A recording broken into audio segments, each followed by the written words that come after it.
ఎటు పోతాంది మన వ్యవస్థ?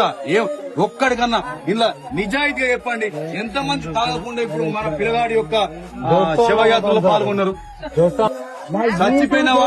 చచ్చిపోయిన పిల్లగాలు మన దోస్తులైతే, చచ్చిపోయిన పిల్లగాలు మన అన్నదమ్ములైతే, నిజంగా మనకు రేషం పౌరుషం ఉంటే, వాళ్ళ మీద ప్రేమ అభిమానం మనకు ఉంటే, వీళ్ళ సావైనా మనల్ని మార్చాలి.